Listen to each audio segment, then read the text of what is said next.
Greetings, viewers. Adventure Link here. Back again with a quick maintenance tip for everyone. Patient in question, this is the inside of my Dodge minivan. As you all know, it's a 2006 Grand Caravan SXT from Dodge.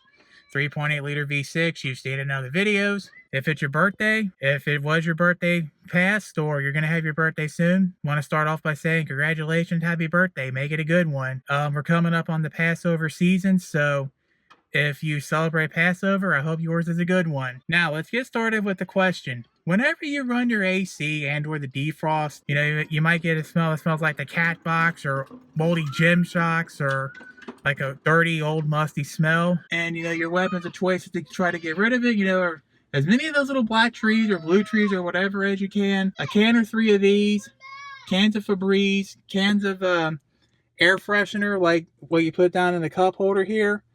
You open the can, put it down, and it defreshens out the air. Or like a vent clip for your vents. Yet the smell still lingers. All you're doing is just masking the smell, but not attacking the source. So stay tuned, because I'm going to show you how to use a can of Lysol to take care of that. Now, what's basically going on is that you got all kinds of like mold, bacteria, etc. gathering up inside your HVAC cores and in the HVAC duct. That's why you still get that moldy, musty smell. It's because, you can try all your little weapons from earlier, but all you're doing is masking the problem, and the problem's still coming out in your face, affecting your lungs, affecting your buddy's lungs, setting off people's allergies, asthma, whatever. So you're going to have to attack the source with some Lysol or a similar product. Just as a bit of an FYI and a disclaimer, the tips in this video is only meant to disinfect your HVAC cores and ducts. This is not to be meant to bring back a dying or a dead system. If your system is dead or dying, your best bet is to take your vehicle either to an HVAC repair shop, a shop that specializes in that, or the dealer, or an aftermarket shop like CarX, Pep Boys, a mom and pop shop, Firestones, Goodyears, etc. They can evaluate and diagnose your system and fix any problems you have. They'll probably also treat your cores as well, even the condenser, to help make it run better. First thing you want to do is set your blend doors in this case, because this Grand Caravan has dual climate controls. You want to set both of those to AC. Vent control, like right there, I'm not sure how that goes. I think you put it in anything, but since I'm getting tired of smelling defrost, mold, musty, I'm just going to leave it at defrost. You could probably get away with your side vents. Next thing you want to do is set your blowers to full. Again, blowers is because it's dual climate controls. Next thing you're going to want to do is open up the windows. You're going to want to open all of these so you can get started with these. See, there goes that one. And there goes the other. Yay! So now you're probably asking me, hey Link, what do I do with if I got a van with windows like this, or if I can't open the windows or whatever, and I got a van with sliding doors? Good question. I'll tell you what not to do is on a car, see this, how the door swings out? You don't want to do that, because if you have someone on the sidewalk side, they cannot be paying attention, run into your door, hurt themselves on your door, and it could cause an accident. Same thing out in the street. Someone not paying attention to your door, boom. There could go your door, and you could get your door ripped off. But I suppose if you have those like Lambo doors that slide up instead of out like this, or doors like the Batmobile or the Back to the Future car, well, then those are cool too to do. Additionally, this van doesn't have one, but if yours has a sunroof, moonroof, screw it, whatever. That little glass panel at the top of the roof that has a switch somewhere right around there, and you open the glass panel. Yeah, you want to open up that one too. If on the other hand you're cool like this Mustang with a convertible, that would be even better. Just roll down your convertible top, you're good to go. As for the vans, since it's a sliding door, like most minivans and some of your bigger vans have, slide open the door, you're good to go. Additionally, on these Chrysler and Dodge minivans, there's this wing back here that opens up with a switch. You can crack that open also. Also, if you have like a conversion van, and you got those little panels at the bottom with the screens, crack those open too.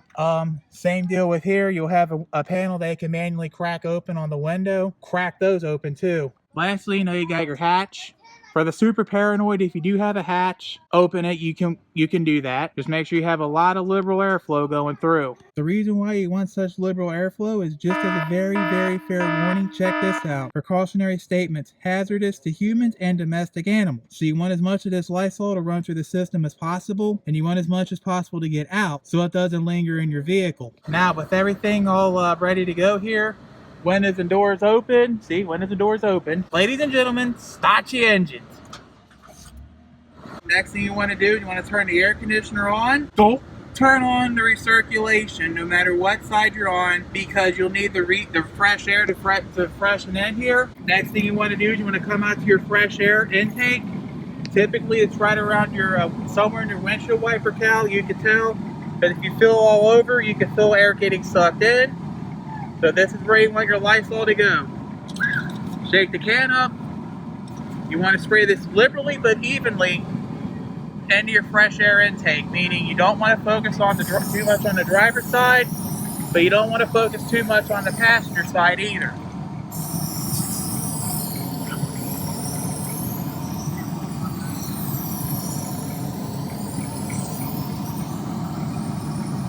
Of course, if you get any on your windshield wiper cowl and or on the paint, don't worry.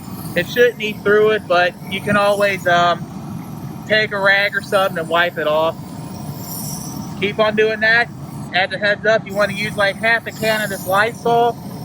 So be prepared to have half a can of Lysol. As you can see, this is the 19-ounce can. So if you can get like 8 or 10 ounces, then that's all you need. Other than that, if you got a 19-ounce can like me, then you can do this right now and then you can do it again later. Yay! Like I said, now you're going to want to let this run for a few minutes. Probably maybe no more than 10 minutes at most. Remember, you want to get as much Lysol work through your HVAC cords and duct as possible, and you want to make sure you get all this out as much as possible. So with that being said, from here, after you let it run 10 minutes, then you're going to want to let it air dry, because that's why you got all these windows and doors open, so you can let it air dry. You want to probably let it air dry, maybe for an hour or so. Remember, this is hazardous to humans and domestic animals, so you don't want this to linger in your vehicle. If you're overly paranoid and you have a driveway, let alone a garage, you could let this air dry overnight in your driveway or garage. Another tip is that, because you will have to have all these doors and windows open, is to do it on a nice sunny day like today. It's a nice sunny day. Try to do it, on a nice warm sunny day, so that way you can have your air conditioner kick on. I suppose that's it. That's it for my quick tip on disinfecting your HVAC cords and the duct. Let's go wrap this up. HVAC core and ductwork disinfecting. This pretty much is going to take out all the smells and all the bacteria and all that at the source, rather than your little weapons of mass destruction that only mask the problem and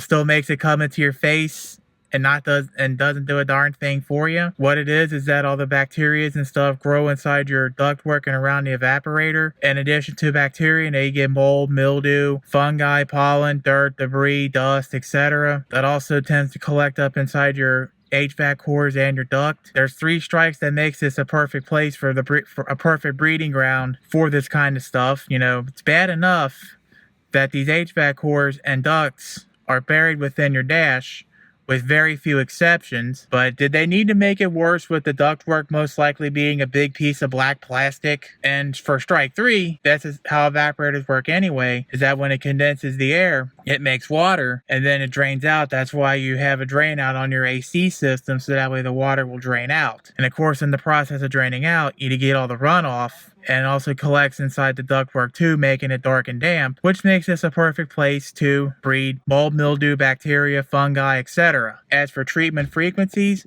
you're probably asking me that, and it's a good question. It mainly depends upon your climate, and if you get a lot of dry or wet heat. If you get a lot of dry heat, like if it's California, Nevada, however you say that, Arizona, New Mexico, Colorado, other such places, you could probably disinfect it once a season, like at the start. And if you're paranoid about this, you could probably nail it at the end of the season, because you're not going to see as much heat and humidity like we do here in the northern Kentucky, greater Cincinnati area, which is going to lead me up into the wet heat, which is haze, heat, humidity. And unfortunately, most of the U.S. lives in this. Bonus points if you're in Texas or Florida.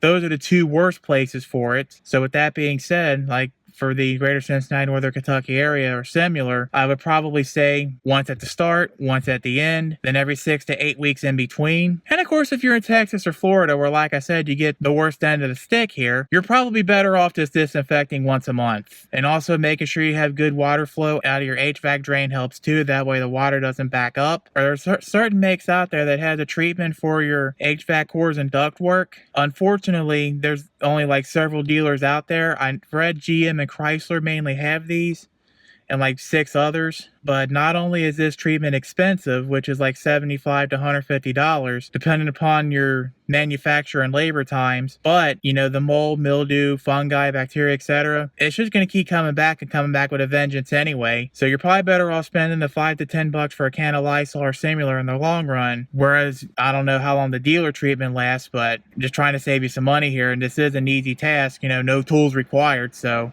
there's a win. Other things you can do to prevent the spread of mold, mildew, bacteria, etc., especially within your ducts and cores. First things first, if you have a newer car like 07, 08, 09 to present, you have something called a cabin air filter, which stuff like this is why they started putting cabin air filters in cars recently. So if you have a cabin air filter, follow the instructions on when you should change it out. Also, if you have any food or liquid in the car, get it out as soon as possible. If there's any liquid spills, especially milk, clean them up as soon as possible. Make sure you keep your windshield wiper cowl free of dirt, debris, and leaves, because that's mainly where your fresh air intake is on pretty much all vehicles. And one more thing, as you can see, you know, you have your blend doors, and you have a separate button that turns on the AC. Periodically, you could run the blower or blowers where it's set to cold like this. Don't turn on the recirculator.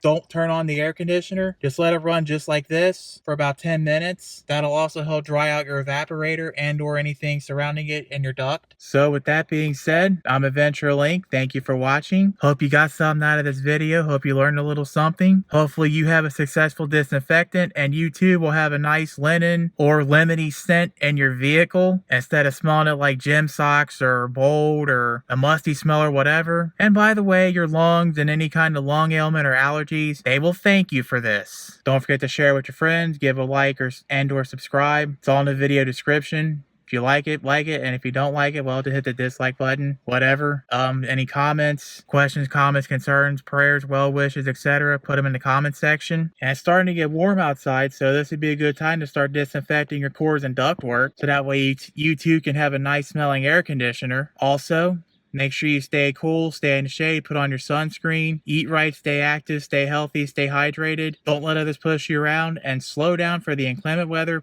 please. And I'm going to sign off with the wise words of wisdom from Eric the Car Guy, reminding everyone to be safe, have fun, and of course, stay dirty. But keep your HVAC cores and ductwork clean and free of mold, mildew, bacteria, fungi, etc. It's Adventure Link saying see you next time. Have a nice day.